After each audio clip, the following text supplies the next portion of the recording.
Merhaba arkadaşlar, örgü kanalıma hoş geldiniz. Kız çocuklarımız için hem kolay hem de güzel süslü bir tığ işi yelek yaptım. Bugün bu yelek anlatımını sizlerle paylaşmak istiyorum. Bakın arkadaşlar, bu şekilde çiçeklerle süsledim. Çok güzel bir yelek. Bu yelek örgüsüne bu arka bölümden yarım trabzanlar yaparak başlıyoruz. Omuzdan bakın hiç dikiş yapmadım. Ön bölümleri yapıyoruz. Sonra bu modelli bölümleri yapıyoruz arkadaşlar. Bakın bu şekilde güzel bir de yaka çalışması yaptım. Çok güzel bakın. Buraya bir tane düğme yaptım. Bu düğme ile birleştiriyorum. Siz isterseniz bu düğme yerine bağlamalı yapabilirsiniz. Kordon veya kurdele yaparak bağlamalı da kullanabilirsiniz. Ben bugün düğme yapmayı tercih ettim. Üzerinde bakın bu şekilde çiçek süslemeler yaptım. Çok güzel oldu arkadaşlar. Bu yelek örgüsünde iplik olarak ana renk olarak beyaz iplik kullandım arkadaşlar. Bakın bu şekilde beyaz renk iplik kullandım. 100 gram 320 metre yazan bir iplikten bir yumak iplik kullandım arkadaşlar. Pembe renk iplikten yine 100 gram 320 metre iplikten yarım yumak kullandım. 50 gram iplik kullandım bakın. Çiçek süslemelerinde yine pembe renk ipliği kullandım. Yeşil renkli iplik kullandım bakın burada. Ve çok az miktarda da sarı renk iplik kullandım. Ben bugün pembe ve beyaz renk kullandığım bu yelek örgüsünü yaptım arkadaşlar. Siz bu yelek örgüsünde istediğiniz marka iplik ve renkleri kullanarak yapabilirsiniz. Her renk iplik ile çok güzel oluyor. Tercihinize göre isteyen arkadaşlar lif ipliği ile de bu yelek örgüsünü yapabilirsiniz. Tığ olarak elimin sıklığına göre 5 numara 3 milimetre tığ kullandım. Sizin eliniz sıkıysa 3,5-4 milimetre tığları kullanmanızı tavsiye ederim arkadaşlar. Ben bugün yelek anlatımını 18 aylık bir bebek için yaptım. 18-24 ay arası bir bebek için yaptım arkadaşlar. Bu büyüklükte yelek oldu. Ama 1 yaşından itibaren çok rahat kullanılabilir. Bebeğiniz çok kilolu olmazsa 3 yaşına kadar da kullanabilir. Yeleğin ölçülerini videonun sonunda göstererek ölçüyorum arkadaşlar. Oraya bakabilirsiniz. İpliği tığ hazırlayalım. Hep birlikte bu güzel yelek örgüsüne başlayalım. Örgü kanalıma abone değilseniz abone olmayı unutmayın lütfen.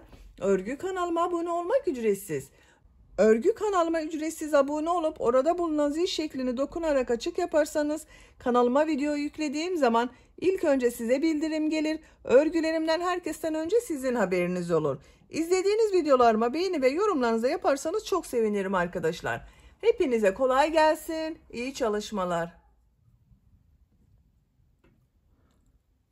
Örgüye zincir yaparak başlıyorum.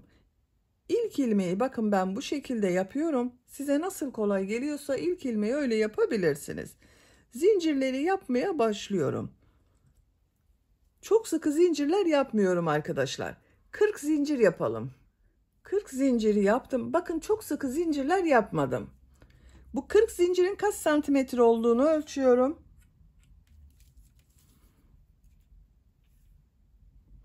20 santimetre zincir uzunluğu var. Benim elimin sıklığına, iplik kalınlığına göre 20 santimetre için 40 zincir yaptım arkadaşlar. Siz 20 santimetre için elinizin sıklığına göre daha az veya daha çok zincir yapabilirsiniz. Benimle aynı ölçüde yapacaksanız 20 santimetre kaç zincir oluyorsa o kadar zincir başlayabilirsiniz. Daha küçük bebek için yapmak istiyorsanız 5 veya 10 zincir eksik yaparsanız bu arka bölüm olacak. Arka bölümü elde edersiniz. Daha büyük çocuklar için yapmak istiyorsanız da her yaş için 2 veya 3 zincir fazla başlamanız iyi olacaktır. Bir zincir dönüş için yapıyorum. Bakın tığ üzerine iplik alıyorum. Yarım trabzan sırası yapıyorum. Bu bir ilmeği atlıyorum. İkinci ilmeği yarım trabzan yapıyorum. Yarım trabzanı bilmeyen arkadaşlar için gösteriyorum. Bakın şu şekilde tığ üzerine iplik alıyorum. Tığ ilmeğe takıyorum. İplik aldım, çektim. Tığ üzerinde 3 ilmek var. Hepsini içinden bir defa da çekiyorum. Tığ üzerine iplik alıyorum. İlmeğe tığ taktım, iplik aldım. Hepsini içinden bir defa da çekiyorum. Yarım trabzan yapıyoruz.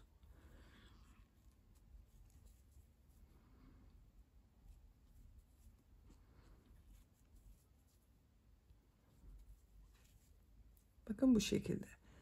Sıra sonuna kadar devam edelim. Zincirler üzerine yarım trabzanları yaptım. Bakın bu şekilde yarım trabzan sırası oldu arkadaşlar. Bu bir sıra üzerinde 40 yarım trabzan var. Bir zincir yapıyorum. Örgüyü çeviriyorum. Tığ üzerine iplik alıyorum. Bu ilmek üzerine yarım trabzan yapıyorum. Yine yarım trabzan sırası yapıyorum. Bakın her ilmeğe bir yarım trabzan yapıyorum.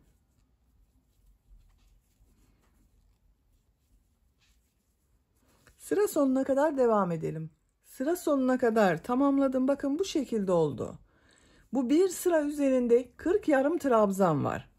Bir zincir yapıyorum. Örgüyü çeviriyorum. Üçüncü sıradayım. Yine her ilmek üzerine bir yarım trabzan yapıyorum.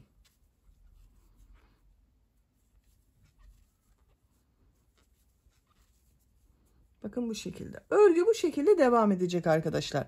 Bu sayı ile arka bölümün örgüsünü tamamlayalım. Arka bölüm örgüsünü 35 yarım trabzan sırası yaptım arkadaşlar. 2, 4, 6, 8, 10, 12, 14, 16, 18, 20, 22, 24, 26, 28, 30, 32, 34, 35 santimetre olarak ölçüyorum.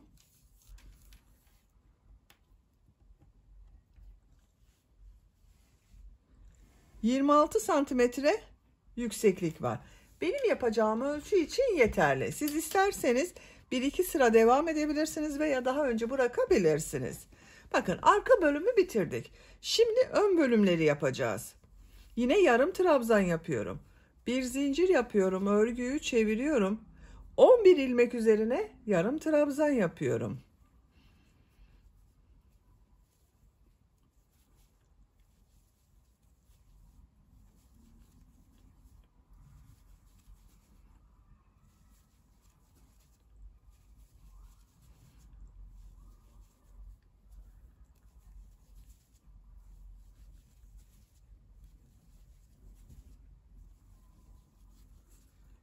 Bir yarım trabzan yaptım.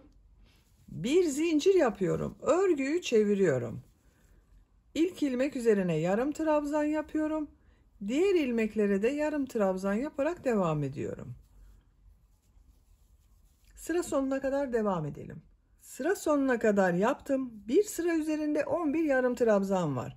Bir zincir yapıyorum. Örgüyü çeviriyorum. İlk ilmek üzerine yarım trabzan yapıyorum. Diğerlerinde yarım trabzan yapıyorum. Sıra sonuna kadar devam edelim. Bir zincir yapıp geriye dönelim. Bu şekilde bu ön bölümün örgüsünü tamamlayalım. Arka bölümü kaç sıra yaptıysanız ön bölümü de aynı sıra yapacağız arkadaşlar. Ben 35 sıra yaptım.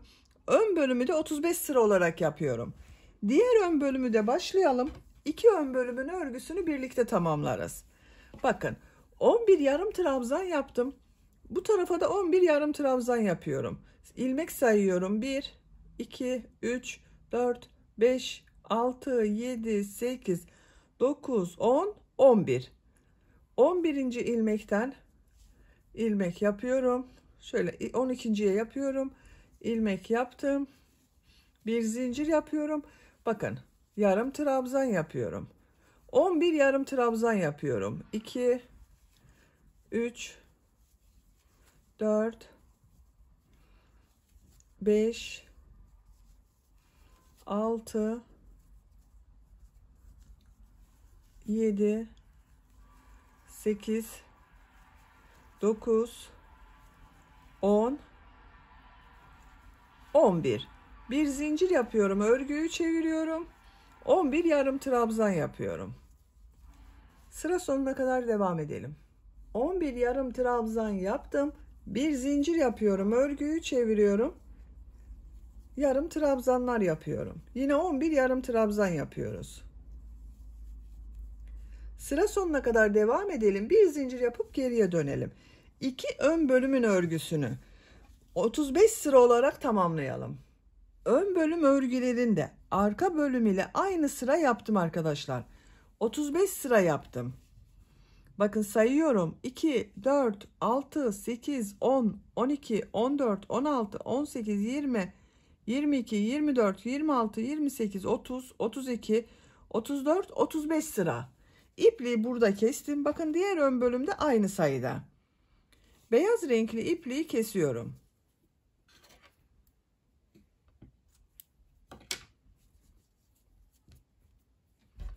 Bakın bu şekilde oldu.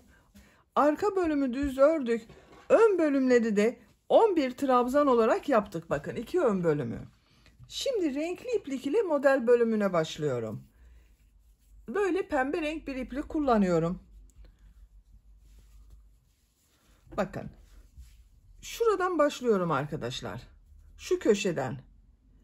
Örgüye başladığımız ilmeğin olduğu köşeden başlıyorum.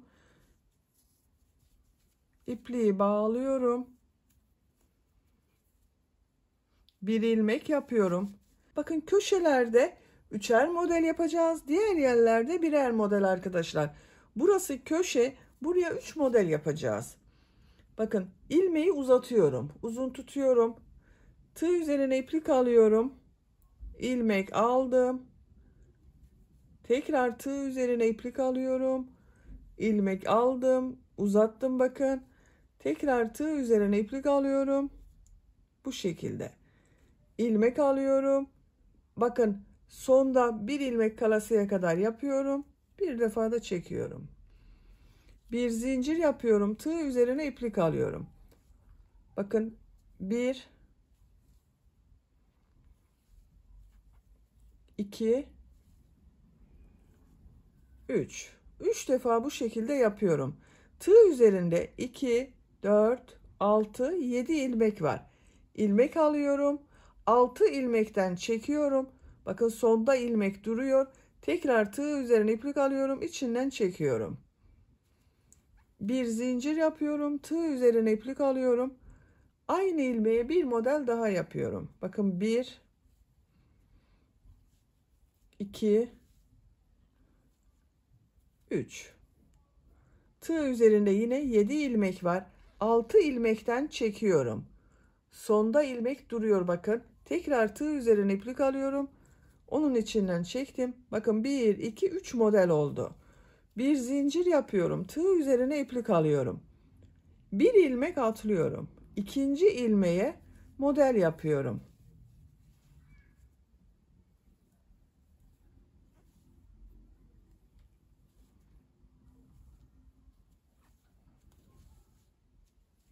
Bir zincir yapıyorum. Bir ilmek atlıyorum. İkinci ilmeğe model yapıyorum.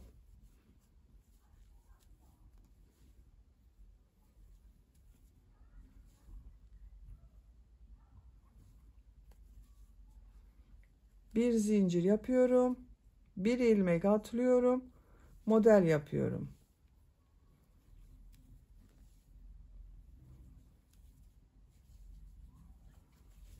Bakın bu şekilde modeller oluyor. Sıra sonuna kadar devam edelim. Sıra sonuna kadar bakın modelleri yaptım arkadaşlar. Görüntüsü böyle oldu. Köşeye geldim. Buraya 3 model yapacağız. Bakın bu köşede 3 model yaptım. Aynı ilmek içine. Buraya da 3 model yapıyorum. En son bakın bu ilmeğe model yaptım. Bir zincir yapıyorum. Tığ üzerine iplik alıyorum. Köşede bulunan bakın bu ilmeğe model yapıyorum.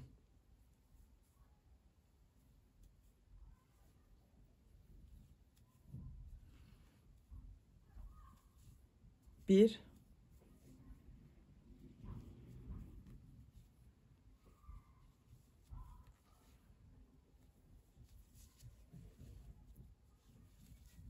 iki,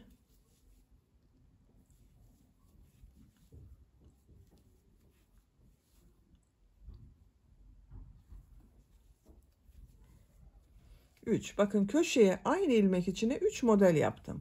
Bir zincir yapıyorum. Bakın burada bakın bu yan taraflarda her sıraya bir model yapıyorum arkadaşlar.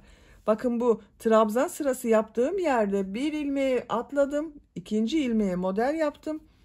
Bu yan örgülerde her sıraya bir model yapıyorum. Bakın bu ilmek içine şu şekilde model yapıyorum.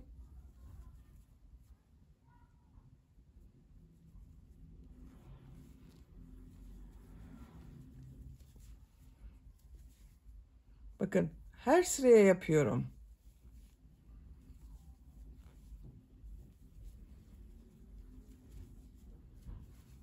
Atlama yapmıyorum. Bakın bu sıraya da yapıyorum.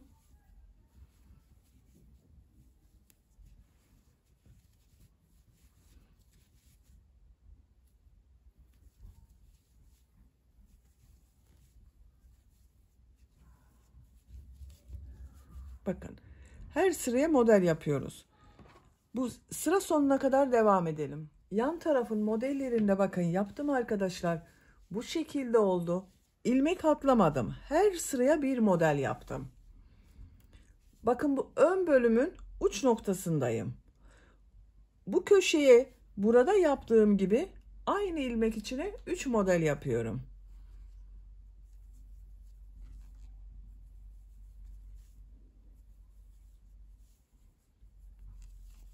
Bir,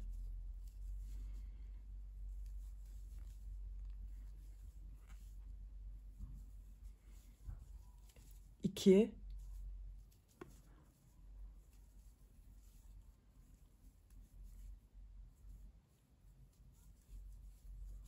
üç. Bakın aynı ilmeğe 3 model yaptım. Bir zincir yapıyorum. Bu ilk ilmek üzerine model yapıyorum.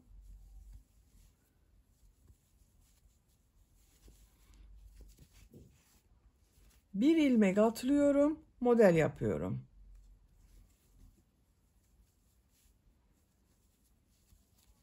İplik ucunda bakın içinde tutuyorum arkadaşlar. Kestiğim iplik ucunu.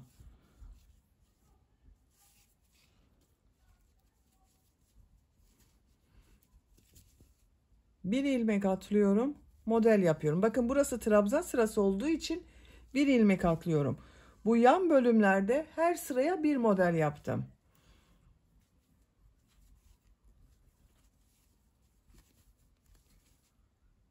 Bir atlıyorum, model yapıyorum.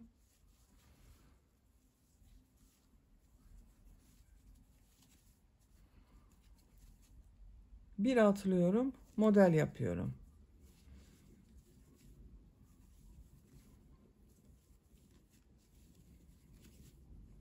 Bir zincir yapıyorum. Bakın köşedeyim. Bu köşeye burada yaptığım gibi aynı ilmek içine 3 model yapıyorum.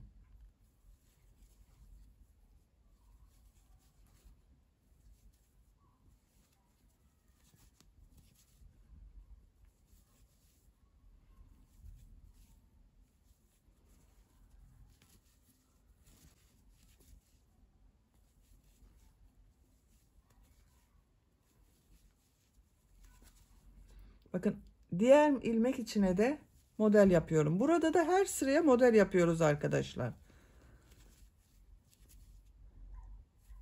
Bakın atlama yapmıyorum.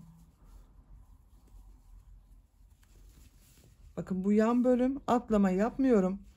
Buraya kadar devam edelim. Modelleri yaparak bakın buraya kadar yaptım arkadaşlar. Her sıraya bir model yaptım. Bakın atlama yapmadım. Bu boynun olduğu yerdeyiz. Bakın şeklini gösteriyorum size. Bu şekilde burası boyun bölümü. Burayı yapacağız. Buraya bakın aynı ilmeği 3 model yapmıyorum. Bir model yapıyorum.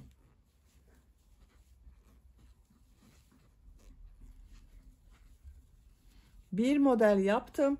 Bir zincir yapıyorum. Bir ilmek atlıyorum. Model yapıyorum.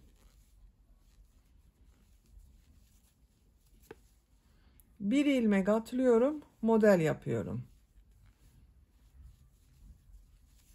Bakın buranın görüntüsü böyle. Buraya kadar devam edelim.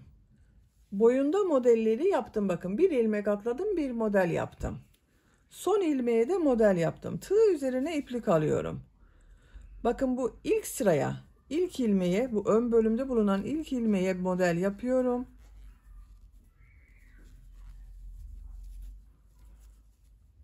İlmek atlamıyorum. Her sıraya model yapıyorum.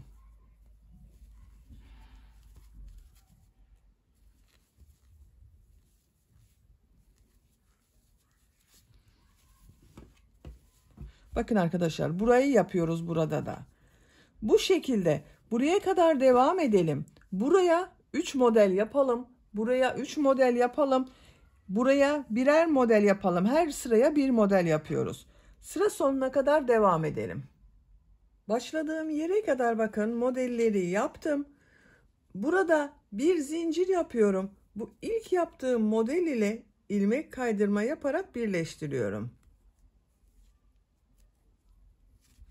Bakın arkadaşlar, birleştirme yeri böyle oldu. İlk başta 3 model yapmıştım. Bir ilmeği onunla birleştirdim. Pembe renkli ipliği kesiyorum.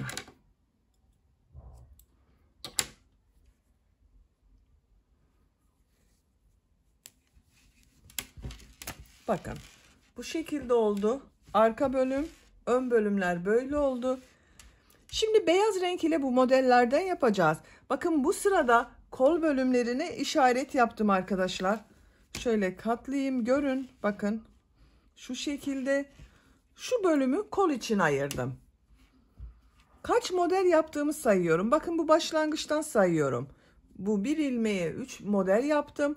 Bundan sonra sayıyorum bakın. 2, 4, 6, 8, 10, 12, 14, 16, 18, 19. modele işaret yaptım. Bakın buradan da aynı şekilde 2, 4, 6, 8, 10, 12, 14, 16, 18, 19. Bakın 19'dan sonra işaret yaptım. 2, 4, 6, 8, 10, 12, 14, 16, 18, 19. Bakın arka bölümleri de aynı şekilde. Burası da aynı arkadaşlar. Bakın 2, 4, 6, 8, 10, 12, 14, 16, 18, 19. Santimetre olarak da ölçü vereyim. Sizin elinizin sıklığına göre bu değişebilir.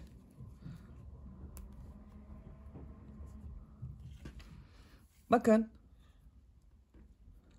15 santimetre yükseklik var başlangıçtan itibaren. Bak 15 santime sonra kol yerleştirdim arkadaşlar. Burası kol olacak. Bakın bu ön bölümden başlıyorum. Beyaz renkli iplik ile model yapacağız. Siz de benim yaptığım gibi işaret yaparsanız daha kolay olur. Bakın bu işaret yaptığım ilmeğe iplik bağlıyorum. Bu bir zincir yaptığım boşluk var, bakın oraya. Şu şekilde ilmek yaptım. 2 zincir yapıyorum. Aynı bir zincirli boşluğa model yapıyorum bakın.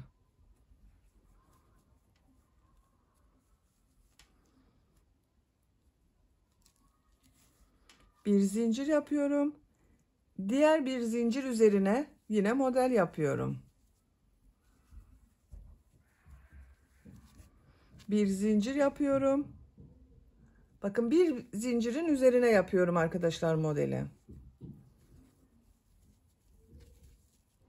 Bu şekilde. Buraya kadar devam edelim. Köşe yaptığımız yere kadar bakın modelleri yaptım. Bir zincir yapıyorum. Bakın bu bir ilmek üzerine 3 model yaptım. Buralara ikişer model yapacağız arkadaşlar. Tığ üzerine iplik alıyorum. Bakın bu bir zincir üzerine 2 model yapıyorum.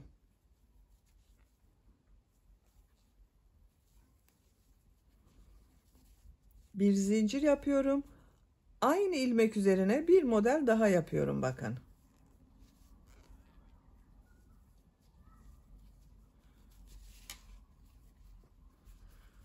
Bir zincir yapıyorum.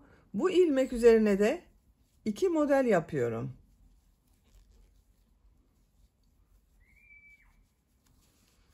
Bir zincir yapıyorum. Aynı ilmeğe bir model daha yapıyorum. Bakın köşeye bir ilmeğe 2 model yaptım. Buraya da 2 model yaptım. Bir zincir yapıyorum. Buraya bir model yapıyorum.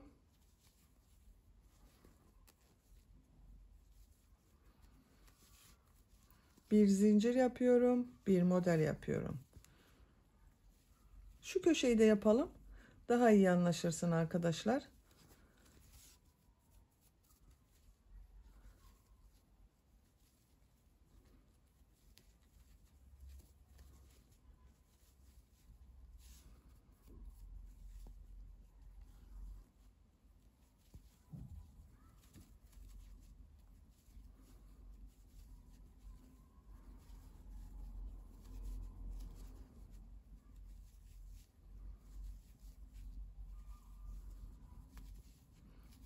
Bakın yine köşedeyim.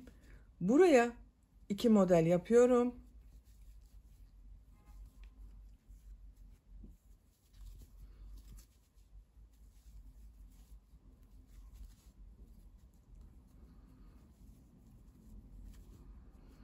Bir zincir yapıyorum. Buraya da 2 model yapıyorum.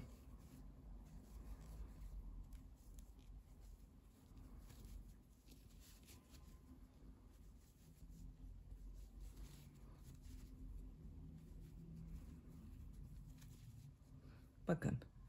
Bir zincir yapıyorum. Bir model yapıyorum. Bir zincir yapıyorum. Bir model yapıyorum. Bakın arkadaşlar. Köşelerde 2'şer model yaptım. Diğer ilmeklere birer model yaptım. Bu şekilde devam edelim. Bakın hep birer model yapacağız. Bu köşede yine burada yaptığımız gibi 2'şer model yapacağız. Bu diğer ön bölümde bakın. Bu yeşil ile işaret yaptığım buraya kadar devam edelim. Diğer ön bölümde işaret yaptığım yere kadar bakın modelleri yaptım arkadaşlar. Burada ipliği kesiyorum.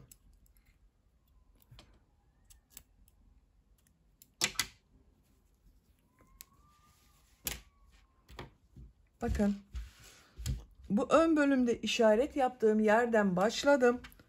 Bu köşelerde 2'şer model yaptım. Diğer ilmeklere birer model yaptım. Ön bölümün örgüsünü bu şekilde yaptım arkadaşlar. Burada yaptığımız gibi arka bölümü de yapacağız. Bakın arka bölüm için buradan başlıyorum. Kolu atlıyorum bakın. Kolda hiçbir işlem yapmıyorum. Burasını kol için ayırdık. Buradan iplik bağlıyorum. Bakın işaret yaptığım zincir üzerine ilmek yapıyorum.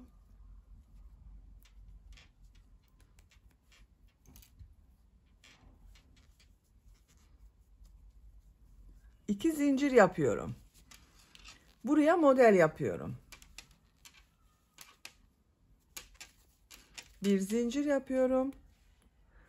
Model yapıyorum.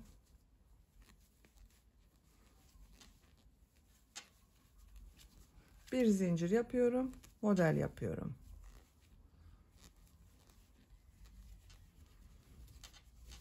Buraya kadar devam edelim.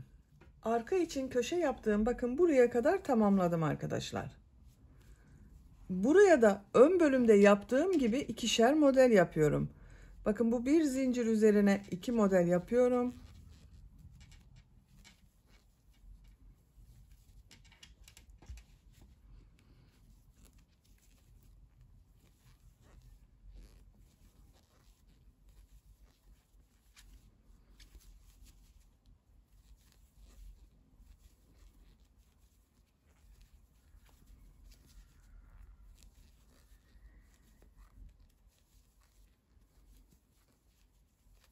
Bakın.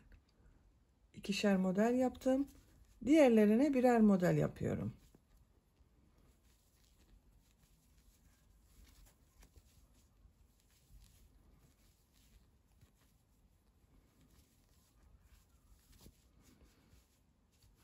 Burada da aynı şekilde bakın buraya 2'şer model yapalım. Bu işaret yaptığımız yere kadar tamamlayalım.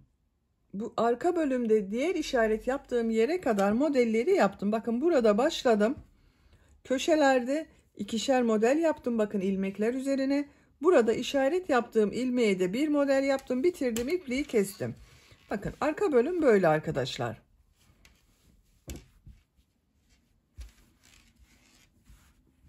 Bakın görüntüsü böyle. Şimdi bu ön bölümde bakın burada bir sıra beyaz ile model yapıyorum.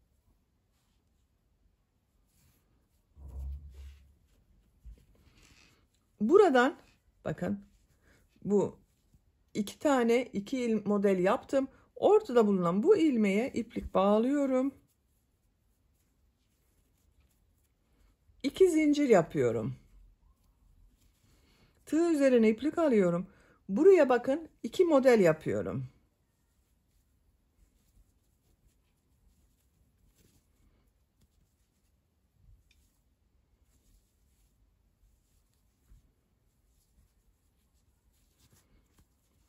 Buralara birer model yapıyorum.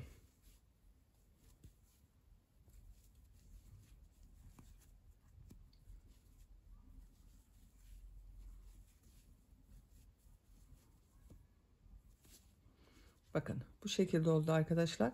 Buraya 2 model yaptım. Diğerlerine 1 model yapıyorum.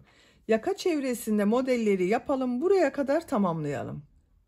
Ön bölümde bakın modelleri yaparak bu ön bölüme kadar tamamladım. Burada bir alt sırada bir ilmeğe 2 model yaptım. Buraya 2 model yapıyorum.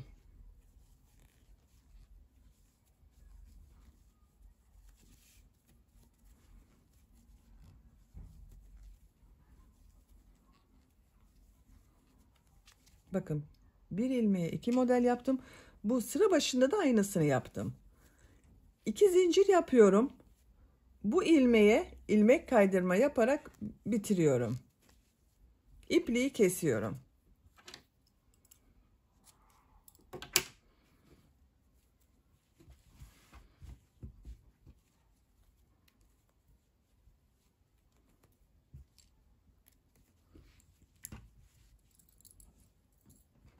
Bakın arkadaşlar, görüntüsü böyle oldu. Şimdi son sıra olarak bir sıra pembe renk iplik ile aynı şekilde model yapıyorum bakın. Arka bölümü yapalım önce. Buradan başlıyorum.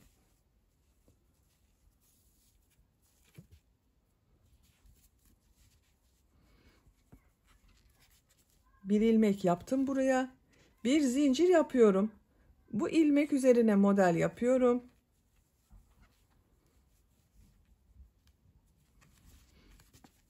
Diğer ilmeklere de model yapıyorum bakın.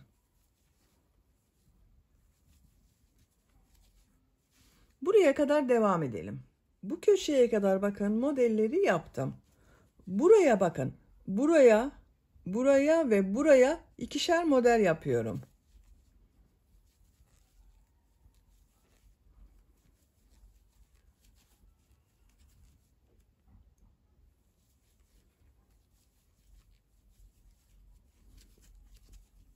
Bakın buraya da 2 model yapıyorum.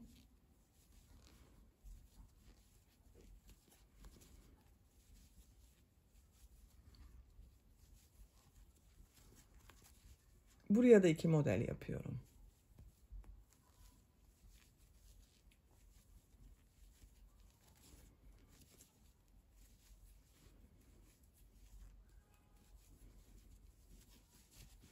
Bir, iki, üç tane 2 model yaptım. Bir zincir yapıyorum, bir model yapıyorum.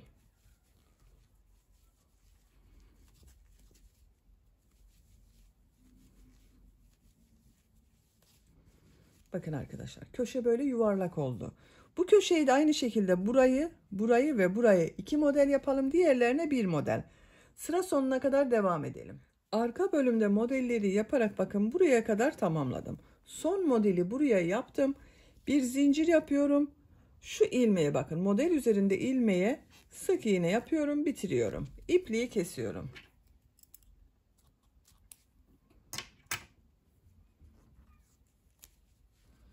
Bakın arkadaşlar, arka bölüm böyle oldu. Burada yine bakın 3 yere 2 model yaptım. Aynı şekilde ön bölümleri yapacağız. Buradan başlıyorum. Bakın şu ilmekten ilmek yapıyorum. Bir zincir yaptım, sağlamlaştırdım. Tığ üzerine iplik alıyorum. Buraya model yapıyorum.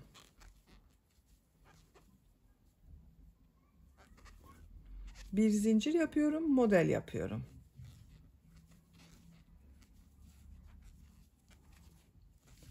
Buraya kadar devam edelim. Ön bölümde bu köşeye kadar modelleri yaptım. Bu köşeye bakın. Buraya 2 model yapıyorum.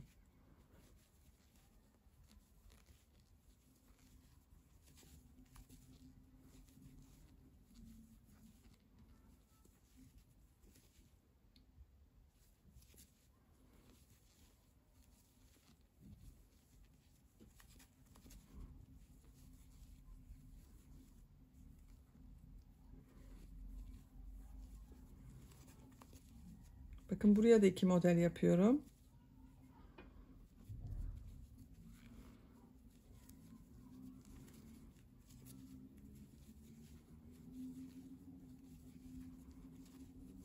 Bir zincir yapıyorum. Diğer ilmekler üzerine bir model yapıyorum.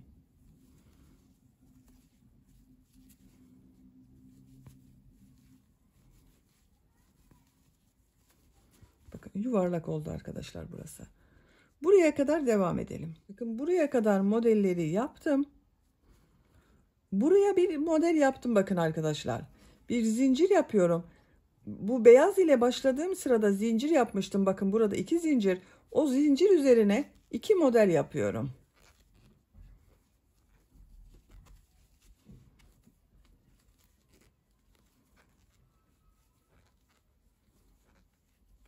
Bakın 2 model yaptım. Buraya da 2 model yapıyorum.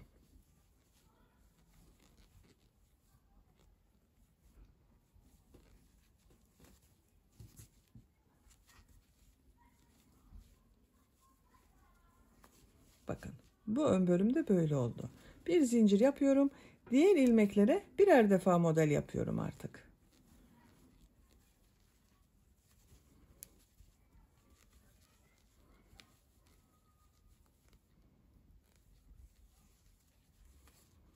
Bakın şu şekilde arkadaşlar. Yaka çevresinde modelleri yapalım. Burada da bakın. Burada ne yaptıysak buralarda da aynısını yapacağız. Sıra sonuna kadar devam edelim. Kol örgüsünün buraya kadar bakın ön bölümde modelleri tamamladım. Bu ön bölümün köşelerde de burada yaptığımın aynısını yaptım bakın. En son modeli yaptım. Bir zincir yapıyorum. Bu ilmek üzerine sık iğne yapıyorum. İpliği kesiyorum.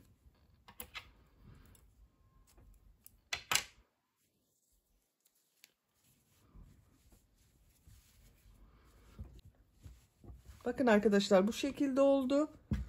Şimdi yaka örgüsünü yapalım. Yaka örgüsüne nereden başlayacağıma bakıyorum. Bakın şu kol örgüsü bitirdiğimiz bakın buradan ilmeği devam ediyorum.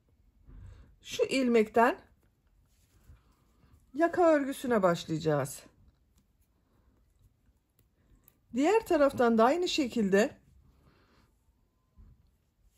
bakın buradan yaka örgüsüne başlıyorum. Bu modelleri sayarsanız eşit olur arkadaşlar. Bakın buradan itibaren kaç model olduğunu, buradan kaç model olduğunu sayarsanız daha düzgün olur.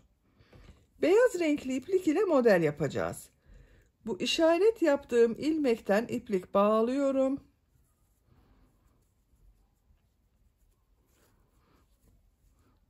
Bir ilmek yaptım. Bir zincir yapıyorum. Tığ üzerine iplik alıyorum. Buraya model yapıyorum.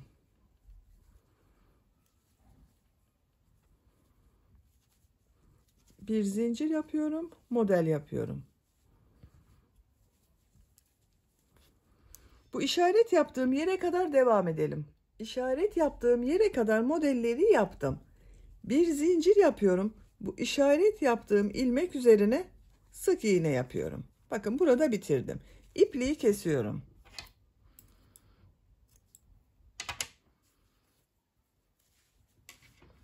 Bakın arkadaşlar. Şimdi pembe renk iplik ile tekrar model yapıyorum. Yaka örgüsü yapıyoruz. Bakın buradan iplik bağlıyorum.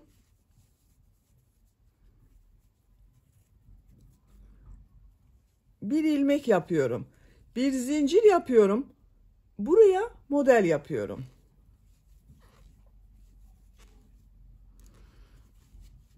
Bir zincir yapıyorum. Model yapıyorum.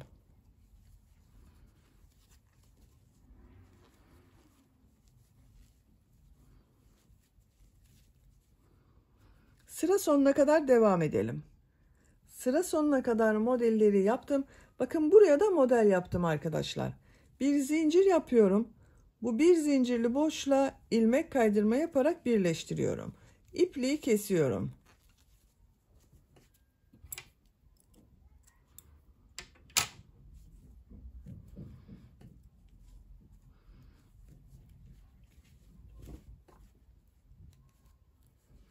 Bakın yaka örgüsünü de tamamladım. Şu şekilde olacak yaka, bakın. Bakın çok güzel oldu yakası. Şimdi bu yan bölümleri birleştirelim arkadaşlar. Beyaz renkli iplik ile birleştiriyorum. Bakın ön bölümün şu ilmeğe tığ takıyorum arkadaşlar. Arka bölümünde bu ilmeğe tığ taktım. İkisini birleştirerek bir ilmek yapıyorum. Bir zincir yaptım, sağlamlaştırdım. Bir sık iğne yapıyorum.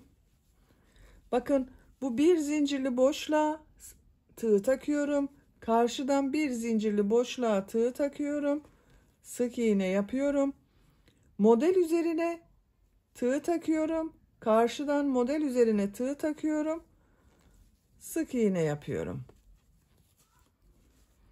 Bir zincirli boşluğa bakın tığ taktım. Karşıdan bir zincirli boşluğa tığ takıyorum. Model üzerine tığ takıyorum. Karşıdan model üzerine tığ takıyorum. Sık iğne yapıyoruz. Sıra sonuna kadar bakın. Buraya kadar devam edelim. Buraya kadar bakın bir sıra sık iğne ile birleştirdim arkadaşlar. Ters tarafının görüntüsü böyle. En son bakın bu ön bölümde bir ilmeğe iki model yaptığım ilmeğin ortasına yaptım. Bakın arka bölümde de aynı. Bu bir ilmeğe iki model yaptım, onun ortasına arkadaşlar. İpliği kesiyorum.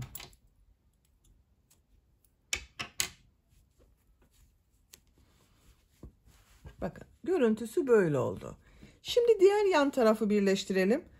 Bakın şu şekilde getiriyorum. Bu sefer buradan başlayacağız arkadaşlar. Görüntüsünün düzgün olması için buradan başlayacağız. Bakın bu ön bölümün bir ilmeğe iki model yaptığım bu ilmeğe, karşıdan da arka bölümün bakın bir ilmeğe iki model yaptığım şu ikisini birleştiriyorum. Bir ilmek yapıyorum. Bir zincir yapıyorum, sağlamlaştırıyorum. Aynı ilmek içine bir sık iğne yapıyorum.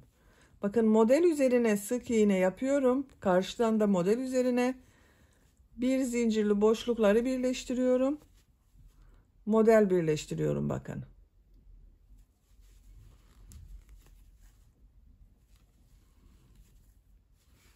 Bu kol altına kadar devam edelim. Bakın kol altına kadar yan tarafı birleştirdim arkadaşlar. Ters tarafının görüntüsü böyle. Yanları birleştirdik. Bakın ipliği kesmiyorum. Kol çevresinde de beyaz renk iplik ile pıtırcık modelleri yapıyorum. Buraya bir sık iğne, iki zincir, bir sık iğne yapıyorum. Bakın buraya yine bir sık iğne, iki zincir, bir sık iğne yapıyorum. Buraya geçiyorum bakın. Bir sık iğne, iki zincir, bir sık iğne yapıyorum. Bir sık iğne, iki zincir, bir sık iğne yapıyorum. İki zincirli boşluklara yapıyorum bakın.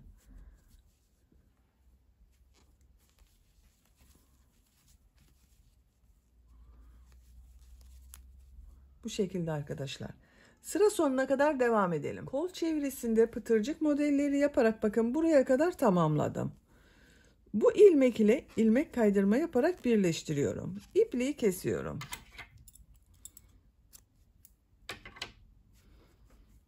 Bakın arkadaşlar kol örgüsü de böyle oldu.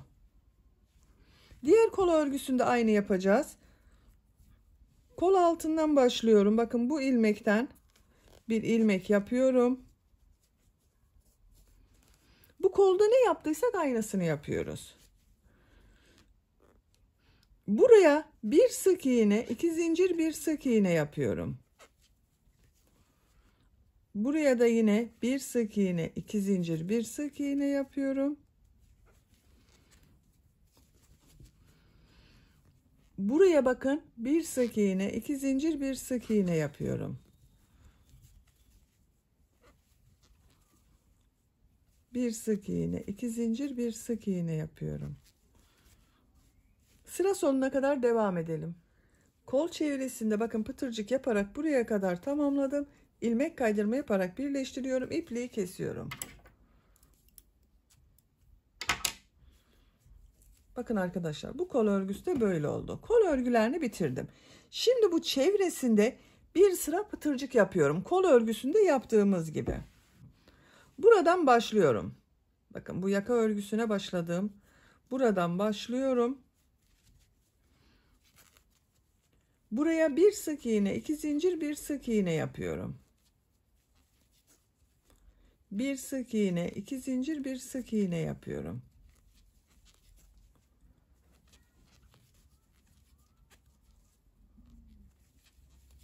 Bakın bu şekilde pıtırcık modelleri yapıyoruz. Çevresinde pıtırcık modelleri yapacağız arkadaşlar. Bakın. Bütün bu çevresinde pıtırcık modelleri yapalım. Buraya kadar devam edelim. Modelleri yaparak bakın buraya kadar tamamladım. Bakın arkadaşlar. Burada başladığım pıtırcık modellerini çevresinde yaptım. Burada bakın bitirdim. Buraya yakayı başladığımız bu ilmeğe düğme için bir düğme iliği yapmak istiyorum. Bir sık iğne yapıyorum. Düğme iliği için 6 zincir yapıyorum.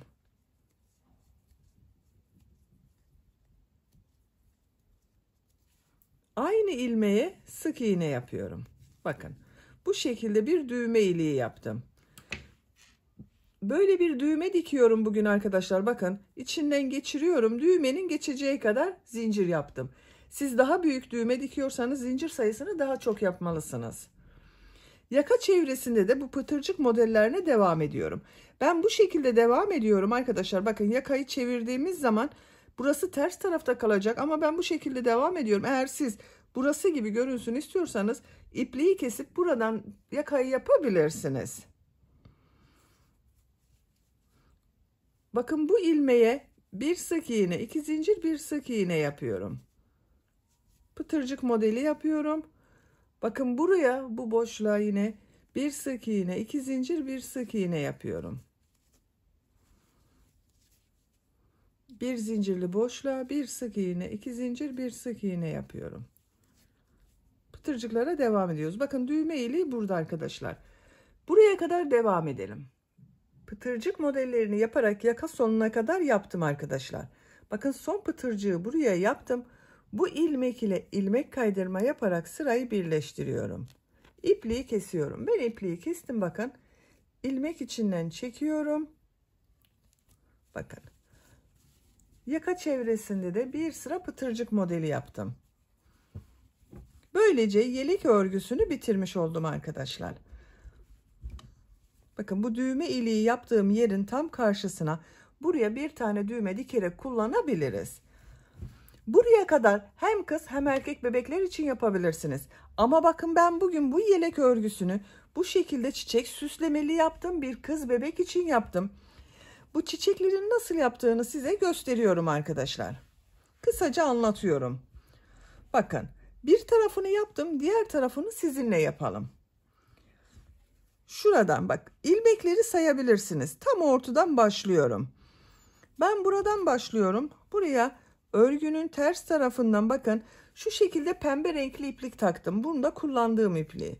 Ucuna düğüm atıyorum. Bakın şu şekilde yaptım. Örgünün ters tarafından orta yerden şu şekilde ipliği taktım. Bakın bu ilmek içinden iğneyi geçiriyorum. Çıkmasın diye bu şekilde yaptım arkadaşlar. Bakıyorum. Şu bakın yaptığım yarım trabzanları sayıyorum. 2, 4, 6, 8, 10 yarım trabzan görünüyor. 5 burada, 5 burada kalacak. Sayıyorum. 2, 4, 5. Bakın şuradan iğneyi yukarıya çekiyorum. Bu çiçeğin nasıl yapıldığını gösteriyorum. Aynı ilmeğe bakın tekrar iğneyi takıyorum ama çekmiyorum. Bakın 1, 2, 3. ilmeğe iğnenin ucunu taktım. Şu ipliği bakın şu şekilde tutuyorum. İğnenin üzerine taktım, çekiyorum. Bakın bu şekilde oldu. Diğer tarafına bakın şu ilmeğin diğer tarafına iğne ucunu taktım. Bu başladığım yerden iğne ucunu çıkarıyorum.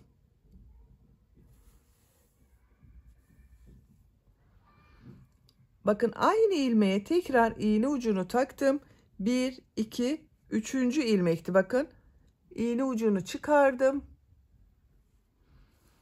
Çekiyorum. Bakın ilmeğin içinde arkadaşlar iplik. Şu şekilde çekiyorum. İlmeğin diğer tarafına iğneyi takıyorum. Bakın. Tekrar aynı ilmeğe bakın. İğne ucunu takıyorum. Çekiyorum. Şimdi bu orta bölümü yapıyoruz bakın. 1, 2 bakın şu şekilde taktım. Bakın ipliği şu şekilde tutuyorum. İğneyi bakın ilmeğin diğer tarafından takıyorum.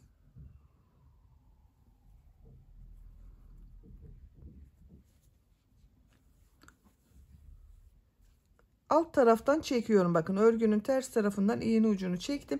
Bir çiçeği bitirdim. Şimdi ters tarafta bunu kesiyorum arkadaşlar. Bakın iğneyi taktım şu şekilde. 1, 2 defa iğneye doladım. Sağlam yapıyorum. İpliği kesiyorum.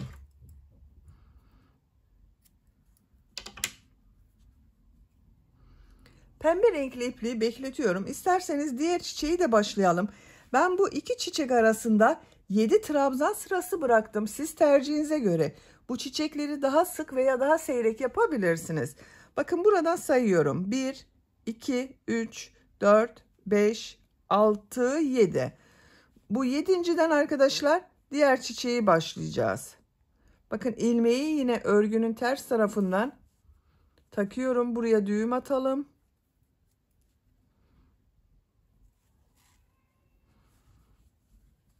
Tekrar sayıyorum. 2, 4, 6, 7. 2, 4, 5. Bakın şuradan diğer modele başlıyorum. Aynı bunu yaptığımız gibi.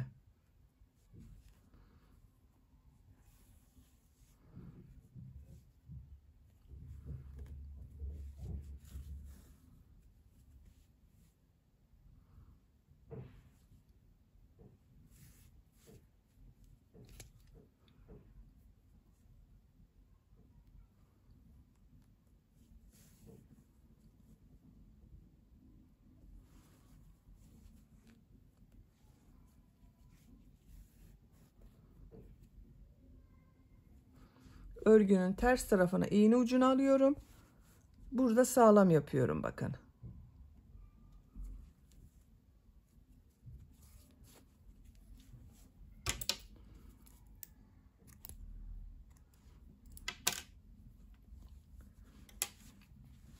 Bakın pembe renkli çiçeklerini yaptım. Şimdi yeşil çiçek yapraklarını yapalım. Böyle bir yeşil renk kullanıyorum. Siz tercihinize göre yeşilin her tonunu kullanabilirsiniz. Bakın buna yine düğüm yapıyorum. Bu ilk çiçeğe şu şekilde örgünün ters tarafından takıyorum. Düğüm yaptığım için çıkmayacaktır arkadaşlar. Bakın çiçekleri yaptığım bu ilmeğe iğne ucunu takıyorum.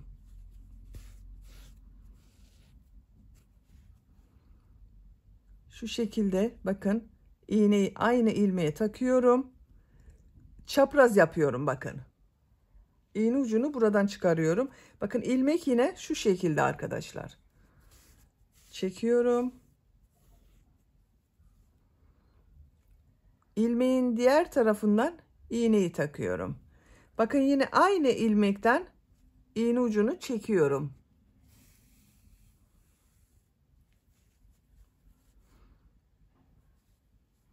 Şu şekilde bakın çaprazına denk geliyor.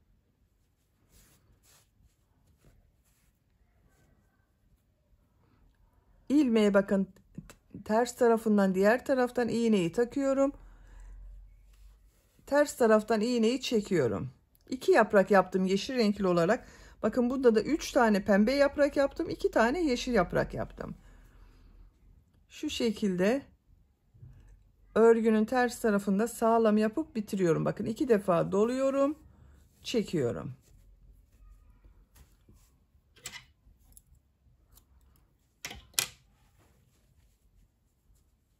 Bakın arkadaşlar. Bu çiçek hazır. Şimdi sarı tomurcuğunu da yapalım.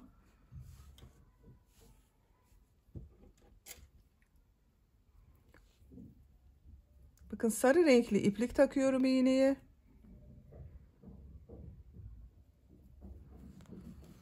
Yine düğüm yapıyorum.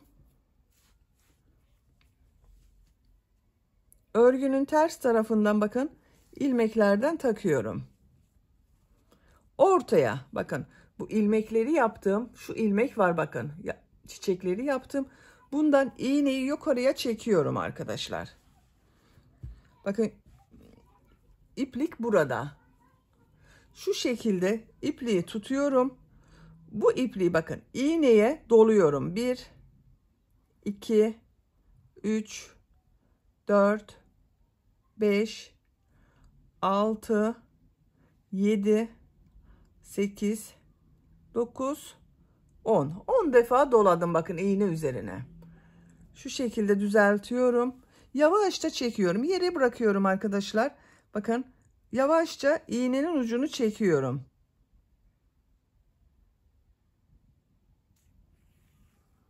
Elimle tutuyorum. Elimi bıraktığım zaman iplik ucu kaçacaktır. Bakın şöyle yavaşça çekiyorum. Görün diye yukarıya kaldırdım. Bakın şöyle bir tomurcuk oluştu.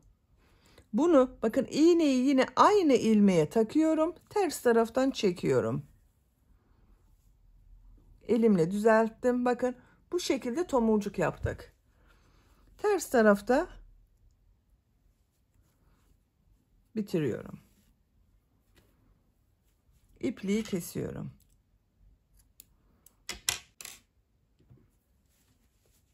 Bakın arkadaşlar. Çiçeğin örgüsünü tamamladım. Bu şekilde diğer çiçekleri de yaparak yelek örgüsünü bitirelim. Yeleğin süslemelerini bitirdim. Bakın arkadaşlar bu şekilde oldu. 5 çiçek yaptım. Bakın bir tarafına 1, 2, 3, 4, 5. Diğer tarafı zaten önce yapmıştım. Bakın 1, 2, 3, 4, 5. Bu çiçek sıklığı tercihinize göre daha az veya daha çok da yapabilirsiniz. Bakın çok güzel oldu. Yakası da çok güzel oldu arkadaşlar. Arka görüntüsüne bakalım. Arka görüntüsü böyle bakın. Bakın buraya da bir tane düğmeyi diktim. Şu şekilde çok güzel oldu. Örgünün ters tarafı böyle açık olarak bakın bu şekilde. Yeleği bitirdik. Bitmiş olarak size ölçülerini söylüyorum. Kol altının buradan gövde genişliğini ölçüyorum. 28 santimetre. Yüksekliğini ölçüyorum. Tam yüksekliğini ölçüyorum. 32 santimetre. Kol altından yüksekliğini ölçüyorum. 22 santimetre. 18-24 ay arası bir bebek için yaptım. Bu ölçü güzel bir ölçü arkadaşlar. Ama sizin bebeğinizin kilosuna göre daha küçük bebek için de bu ölçüde yapabilirsiniz. Veya daha büyük çocuklar için de bu ölçüyü yapabilirsiniz arkadaşlar. Ben standart beden ölçü tablosuna göre bu ölçüde yaptım bunu. Beni dinlediğiniz ve izlediğiniz için hepinize çok teşekkür ederim. Örgü kanalıma abone değilseniz abone olmayı unutmayın lütfen. Örgü kanalıma abone olmak ücretsiz. Örgü kanalıma ücretsiz abone olup orada bulunan zil şeklini dokunarak açık yaparsanız kanalıma video yüklediğim zaman ilk önce size bildirim gelir. Örgülerimden herkesten önce sizin haberiniz olur. İzlediğiniz videolarıma beğeni ve yorumlarınızı yaparsanız çok sevinirim arkadaşlar. Sizlerle yeni örgülerde görüşmek dileğiyle. Hoşça kalın, sevgiyle kalın.